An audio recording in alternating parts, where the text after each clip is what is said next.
And it just goes on and on and on. And his birth certificate was cut out of the Kenyan records, showing it was there. I mean, it goes on and on and on. Hi, this is Alex Jones. Through Friday, 11 a.m. to 2 p.m. Central. That's 12 noon to 3 p.m. Eastern. Back Sundays, 4 to 6 p.m. Central. Don't forget, we have InfoWars Nightly News. 7 o'clock, 5 nights a week. I'm one of the hardest working people in radio and in news. And, of course, so is my crew. Going back to Dr. Jerome Corsi. Doc, the problem is, look, I came out with Breitbart's death, and I said, look, they can't say within 2 hours of him being dead at the hospital, the day he's going to release video footage, film footage, of Obama at communist meetings where they were talking about re-educating people and overthrowing the government. That's now what's being reported. And then he dies, and then they say, oh, it's natural causes, go to sleep. Now the LA Times is reporting that, no, the coroner is looking at foul play. Not saying that's what happened, but is going to look at all the bases, including murder. Well, that's what you're supposed to do. It took them a week with Whitney Houston. They say that they're going to spend 6 to 8 weeks on this because they've got a test for everything. The coroner thinks it's suspicious. Now, expanding on this, getting back to the birth certificate, they countered you by releasing it a week before your book comes out, for those that just joined us. They had Esquire come out and say the book had been recalled when it hadn't, just to try to sabotage it. They were acting like this evidence would be completely damning, because it is. And then they release, was it hubris? Was it arrogance? Was it that it was so compartmentalized that they just used some moron in there? I mean, maybe it is a trap. They're going to release another one later, but then they'll be so discredited by that. I mean, I just think it's good old-fashioned hubris. What does your gut tell you about this? Because there's so many frauds and anomalies. The problem is even covering them all.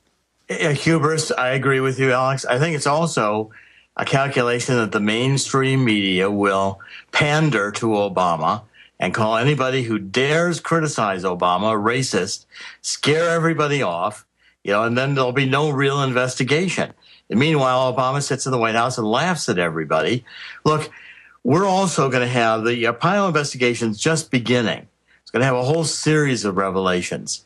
The testimony is being developed that the White House is intimidating in a systematic way the mainstream media, that if any broadcasters dare go into this birther story, they're going to risk FCC investigations. People can have their careers ruined, thrown off the air. I mean, we're developing information on that, as well as, yes, the work on Ayers. As Sheriff Arpaio announced, there is a revelation coming of someone who saw Ayers and knew Obama in the Ayers years and can identify that Obama was being introduced as a foreign student. Now, we're going to have that fully developed and disclosed within the next 2 weeks.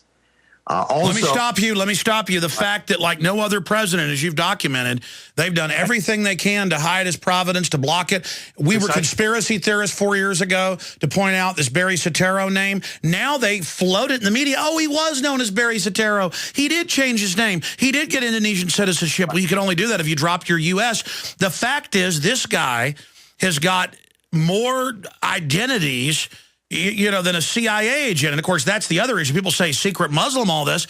His mother clearly was working for intelligence groups. Grandmother's involved at banks sending money. I mean, who is Obama really? Because you're a former intelligence guy. You're a PhD political science. You've worked in the Middle East. You've been around all this. If you have to give a prime breakdown, who is this guy really? What we know is Obama is not who he says he is. That's what we know for sure. And the CIA imprints, I mean, look at his mother shows up in Indonesia, takes this child to Indonesia during the intensity of civil wars, 500,000 Christians being slaughtered. Here they come being put into, the secure part of the city where the government and the intelligence workers live in Bangkok. His mother supposedly doing her dissertation, Ann Dunham, ending up working for the Ford Foundation. Her boss is Timothy Geithner's father. Oh. She ends up working for USAID, which at this time is doing heavy intelligence work in Indonesia for the CIA. I mean, this is an environment in which you got to wonder, what's Barack Obama, as a child, Barry Soetoro, doing in this environment? It makes no sense at all. And then who paid for the Sotoros to bring the child over there? If you read the INS file, these people had no money at all. Barack Obama, Barry Soetoro comes back. He registers at Punahou. Who pays this expensive private school in Hawaii? I mean, it goes on and on and on. The record of it's an identity theft case. Did Barack Obama forge his Selective Service registration card because he didn't register? 3 years after you say it, it comes out even in CNN that his dad wasn't really married. It was a sham. They sent him back. It comes out that his name's Barry Soetoro. It comes out that the birth certificate was cut out in Kenya, meaning it was there. I mean, all of it is right there. And you're right, the media for 3 years, again, I go back to this, said, you've seen the birth certificate. To show they're lying, hoaxing, if we'd seen it for 3 years, then what's this new one? Right, without any critical examination.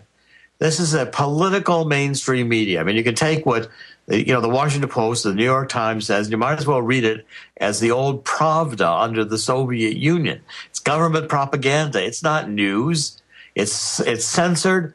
Only the news the government wants you to hear, and anything the government doesn't want you to hear is heavily censored. This is not a First Amendment free press. It goes on and on. Mother and father, Barack Obama Sr. and Dunham, no indication they were married. He looks nothing like him. Looks nothing like him. I mean, truthfully, he looks more like Malcolm X than he does and then there's questions.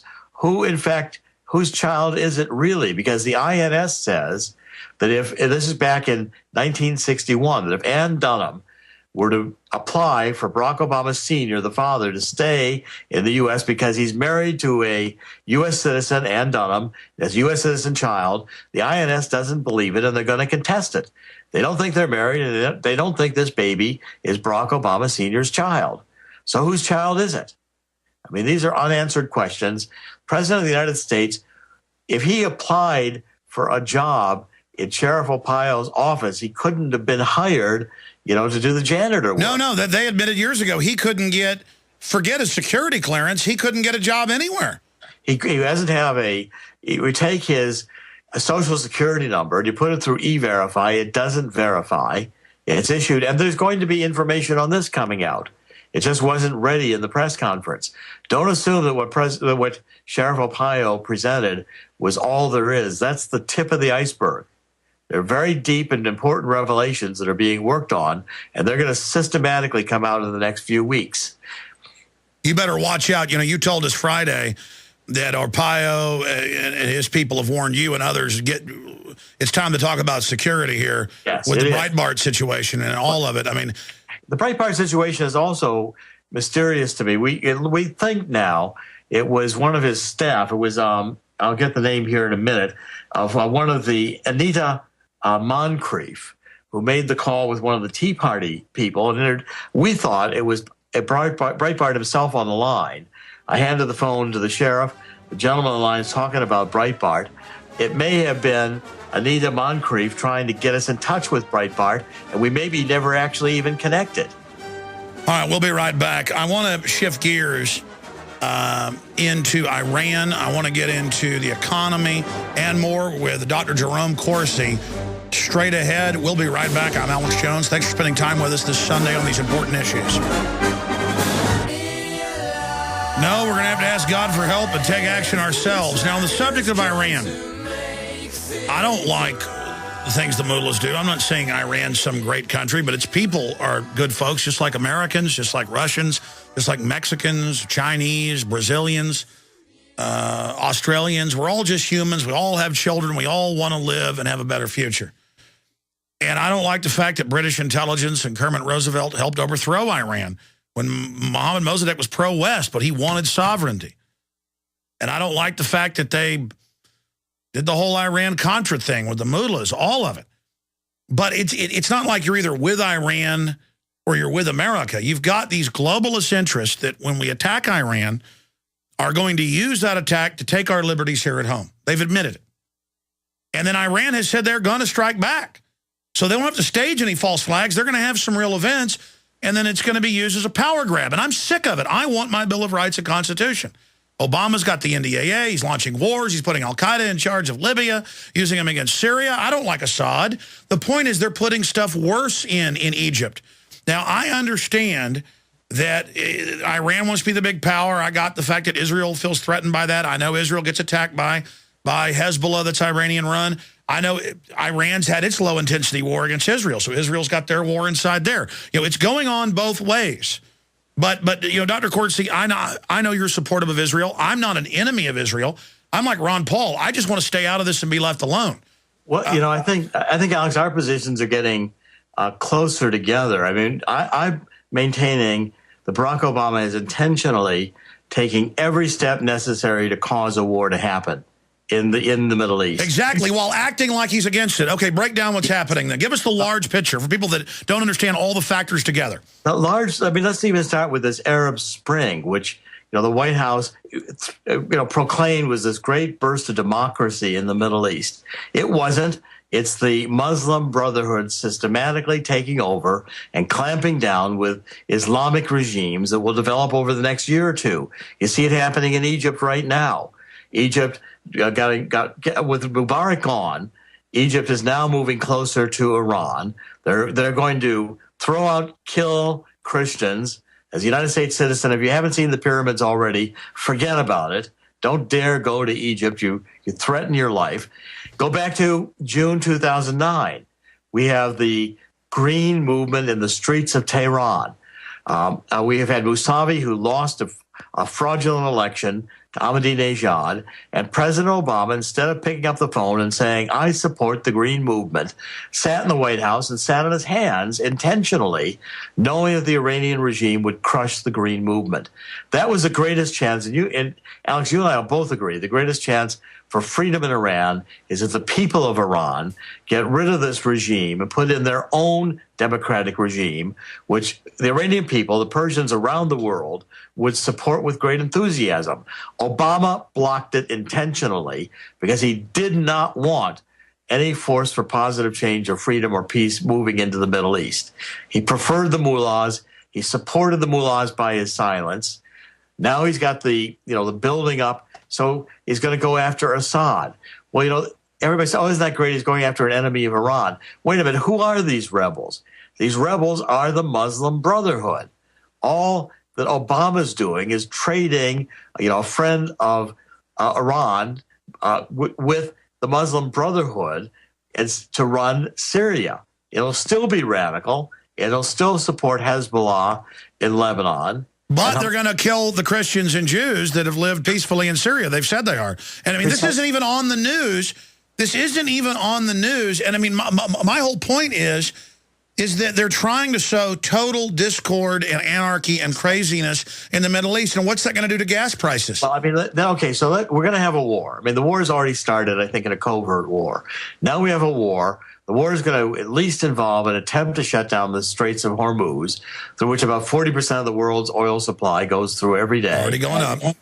Yeah, I mean, you could double. Shooting war starts wherever oil is at that time, $4, $8. I mean, that's conceivable to me. And remember, Alex, when I wrote Black Gold Stranglehold, I predicted that oil would be at $100 a barrel. That was in 2006, and everybody said I was crazy. And a year and a half later, you were right. And today, oil at $100 a barrel is considered normal. There's absolutely no reason for this except that the New World Order, the geopolitical system, wants to take every last dollar out of the U.S. and European economy. So they can implode it and buy it up. Well, I mean, as you said, look at Warren Buffett, who stands to make billions a year off his trains taking the oil to the west coast of Canada to China. So he has Obama kill a already almost complete pipeline. I mean, it's literal economic sabotage. Foreign enemies could not do stuff like this. Now, we're intentionally, the New World Order is in the White House. If anybody thinks that President Obama even understands the Constitution, they're crazy. He has no regard for the Constitution. President Obama may be aspiring to be, President of the United Nations, Secretary